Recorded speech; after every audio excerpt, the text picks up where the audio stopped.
Good morning. This is from John chapter 9, verses 1 through 3.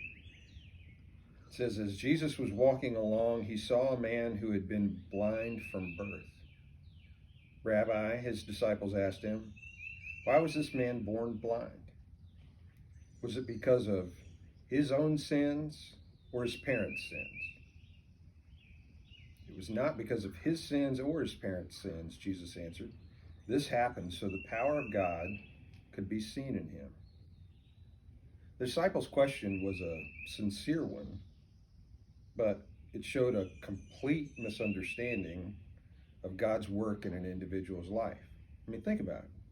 The guy was born blind, and the disciples asked, did this happen because of his sin? I mean, can somebody who is born blind, can they sin from the womb? The disciples really actually were saying something that was a belief during that time. Strongly held Jewish belief at that point was that all calamity, anything bad that happened to a person, whether it was barrenness, whether it was financial issues, whether it was a health problem, that it was a result of individual sin. That person's or someone in their family, someone from a generation before that had been passed down to that person, they believed that all of those things happened because of somebody's sin.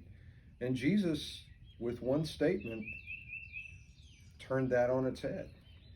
He said it wasn't because of this man's sin or his parents' sin, but this happened so that the power of God might be displayed in him. You know, in many ways, we're not that different. We aren't that different today in our beliefs about those things.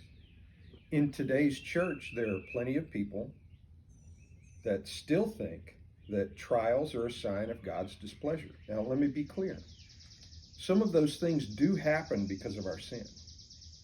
Financial ruin can happen because of our sin. Illness can happen because of our personal sin. Barrenness, it can happen because of our sins and mistakes, things that we do to our body, and these are a consequence. But it's not the only answer. It's not the sole answer to that question. You know, once we get to a place where we're looking at a trial or some struggle in our life, whether it's a problem at work, whether it's a problem in a relationship at home, with our kids, with our parents, with our spouse, and we examine that situation and we reflect on what unconfessed sin may be there in our life. If we go through that and we find sin and we confess that, or if we don't really find something that is an obvious sin, well, maybe we should just pause and wait and pray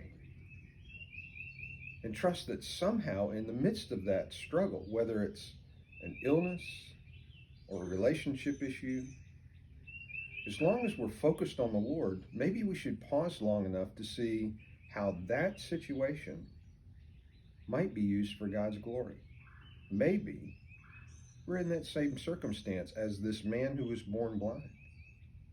Maybe somehow in that, through our faithfulness with the Lord, he wants to use that to bring glory to his name. I don't know what struggle you may be facing right now. I don't know what trial may be there. The very first thing that you ought to do is to pray. Ask God to show you if there's some unconfessed sin in your life. But when you've been through that process and there's nothing that he brings to mind, well, maybe you should pause and ask God to show you how he wants to use this situation for his glory and to draw other people to you. Let's pray. God, I thank you that you work in our lives. Sometimes you work through those very trials that we try to avoid and that we try to run away from. But I pray, God, that in the midst of our struggles and trials, that you would remind us that you are still sovereign God, that you have a plan,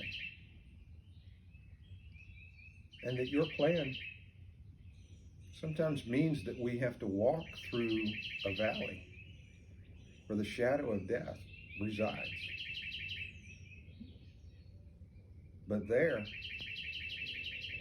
you will comfort us. You walk through it with us. You may be using that circumstance, that very thing, to bring someone else to you. So God, today, I pray that you would show us how you're working in our lives. Show us if there's sin that we need to confess and turn over to you. And help us to trust that you, our sovereign God, are still in control. In Jesus' name, amen. Thanks, friends. See you tomorrow.